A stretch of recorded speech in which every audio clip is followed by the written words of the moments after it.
وزیر اعلیٰ پنجاب مریم نواز شریف صاحبہ نے آج یہ کہا ہے کہ اڈیالہ جیل سے منتیں ہو رہی ہیں، خدا را مجھے جیل سے نکالو۔ کیا کہا انہوں نے، ذرا دیکھیے۔ ہر جگہ سے اچھی خبریں آ رہی ہیں سوائے ایک جگہ سے، اور وہ اڈیالہ جیل ہے۔ وہاں سے صرف خط پہ خط آ رہے ہیں، منتیں ہو رہی ہیں کہ اللہ کے واسطے مجھے بچا لو۔ اللہ تعالیٰ کے نظام میں ناانصافی نہیں ہے۔ جس نواز شریف کو مارنے کی کوشش کی، آج مرکز میں بھی نواز شریف کے بھائی کی حکومت ہے اور پنجاب میں بھی نواز شریف کی بیٹی کی حکومت ہے۔ صاحبزادہ حامد رضا صاحب، پہلے تو یہ بتائیں کہ اڈیالہ جیل سے واقعی کسی نے کیا منت سماجت کی ہے کہ مجھے چھوڑ دیا جائے، اور جس کے بارے میں یہ کہا جا رہا ہے کہ اس نے اپنے دور حکومت میں بڑی ناانصافی کی، کیا واقعی وہ مکافات عمل کا شکار ہے؟ امیر صاحب، ایک تو میں سمجھتا ہوں کہ یہ بڑی بدقسمتی ہو جاتی ہے ہمارے ساتھ کہ ایک خاتون جو وزیر اعلیٰ پنجاب ہیں ان کو رسپونڈ کرنا پڑتا ہے۔ میں چونکہ خواتین کے معاملے میں ذرا ایک اس ریڈ لائن کو نہیں کراس کرتا، لیکن اتنا ہی کہوں گا کہ ہزاروں خواہشیں ایسی کہ ہر خواہش پہ دم نکلے۔ آپ کو اگر اڈیالہ جیل سے اتنی سی چیز بھی مل جاتی نا کہ وہ بندہ کو معافی تلافی کی بات کر رہا ہے، تو وہ اتنی بڑی کر کے اپنی پوری قوم کے آگے لانی تھی۔ یہ جو مذاکراتی کمیٹی بنی تھی، آپ کو پتہ ہے یہ مذاکرات ختم، وہاں پر مذاکرات میں ٹینشن کس وقت آئی تھی؟ جس وقت جب ہمارا دیا ہوا ریٹن ڈرافٹ پڑھا گیا نا، اور اس کے اندر عمران خان کا نام نہیں تھا، تو that was shocking for the government party جو اتحادی تھے۔ اور پھر وہاں ظاہر ہے اس کے مندرجات جو ہیں وہ آپ مذاکراتی کمیٹی کے ممبر تھا، میں اسپوکس پرسن تو آپ کی طرف سے جو مطالبات دیے گئے اس میں عمران خان کی رہائی کا مطالبہ شامل نہیں تھا؟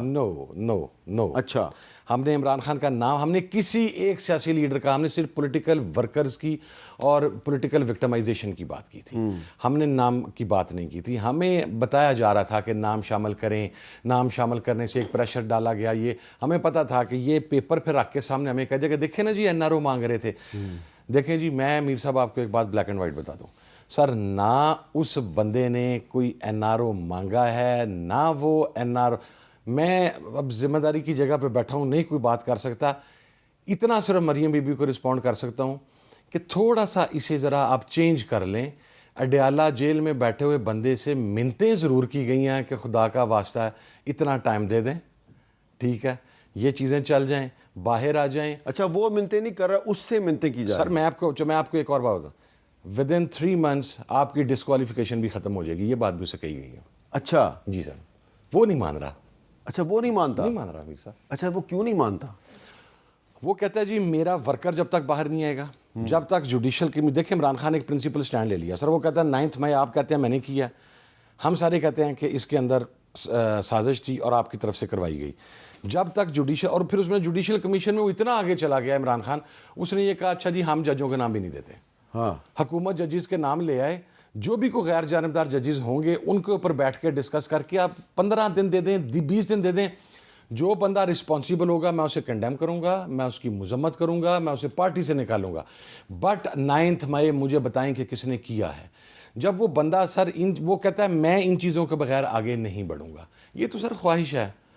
یہ آپ کا کیا خیال ہے، چولستان میں جا کے وہاں پر وہ گرین فارمنگ سٹارٹ کر کے ٹریکٹر چلا کے، تو کیا یہ تصویریں سر ایک پولیٹیکل ورکر کو ہانٹ کرتی ہیں۔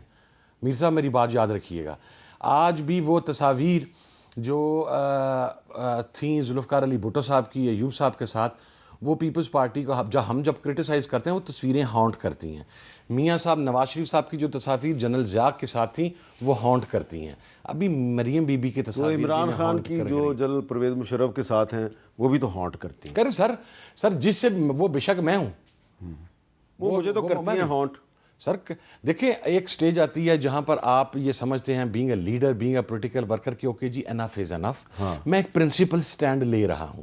اب اس بندے نے لے لیا سر، باقی جو لیکن عمران خان نے پھر اس کے بعد پھر پرویز مشرف کے دور میں مزاحمت بھی بڑی کی اور گرفتار بھی ہوئے تھے۔ آپ کے سامنے بھگتا سر اس نے پورا، وہ نہیں بنا۔ ابھی جو بی بی نے فرمایا کہ وہ یہ بات کی جا رہی ہے کہ میاں صاحب کو مارنے کی کوشش کی گئی، میں کسی کے مارنے مرنے کی بات نہیں کرتا سر، میں بڑا سویلائزڈ آدمی ہوں، میں نے صرف اتنی بات کہنی ہے، وہ فیصل واوڈا صاحب خدا جانے وہ کن کے ووٹوں سے منتخب ہو کے سینیٹر بنے ہیں، وہ تو پرسوں کہہ رہے تھے کہ پلیٹلیٹس کی رپورٹیں ہم بیٹھے تیار کر رہے تھے اپنے گھر پہ۔ چلیں چھوڑیں اس بات کو، لیکن سینیٹر صاحب یہ بتائیں کہ اب وہ کچھ اور کہہ رہے ہیں. وہ کہہ رہے ہیں منتیں عمران خان کی جا رہی ہیں کہ آپ پلیز مان جائیں, ہم 3 مہینے میں آپ کی ڈسکوالیفیکیشن ختم کر دیں. سر میں ایک چھوٹی سی بات دوبارہ ملک صاحب کی اجازت سے. پلیز سر جب سنجانی روکنا تھا, گور صاحب کو پہنچایا گیا اندر, ہیلی کاپٹر پہنچایا گیا.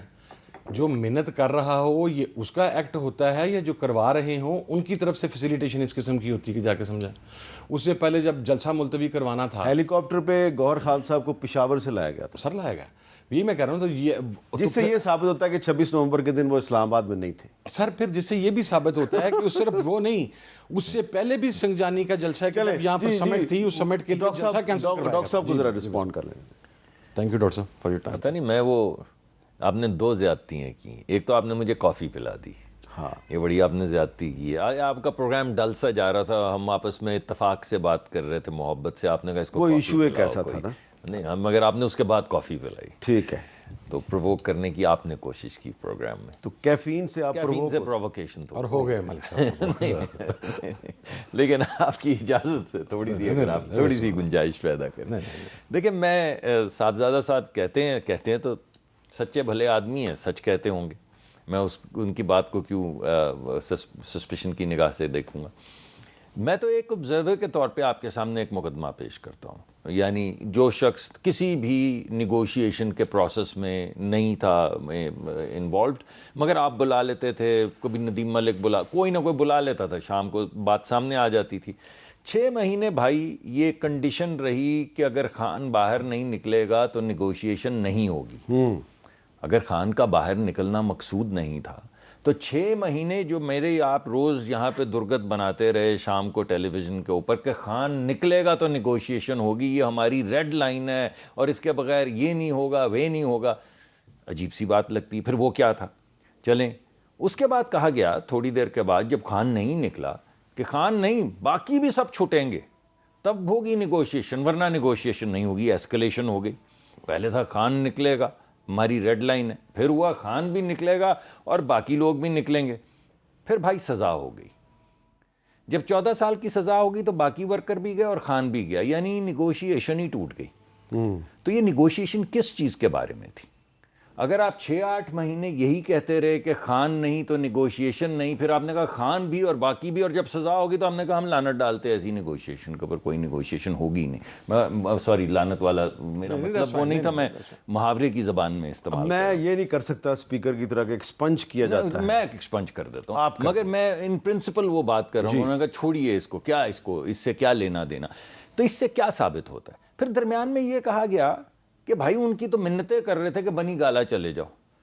پھر جو شخص کہہ رہا تھا کہ یہ منتیں کر رہے تھے اس نے خود آ کے, ان کے وزیر اعلیٰ, ان کے لیڈر بڑے, اس نے آ کے کہا نہیں یہ تو میں نے کہا تھا. ارے میں نے کہا تھا تو جس نے کہا ہے وہ منتیں کر رہا ہے کہ جو اس کو کہہ رہا ہے وہ منتیں کر رہا ہے. ایک شخص خود آپ کا لیڈر جسے آپ نے نہیں ہٹایا, نہ لیڈری سے ہٹایا نہ چیف منسٹری سے ہٹایا, وہ کہتا ہے وہ تو میں نے کہا تھا کہ ان کو بنی گالا لے جائیں. جو ہے بڑی کارآمد چیز ہے. کارآمد چیز ہے. میں نے آپ کو اسی وجہ سے کہا پہلے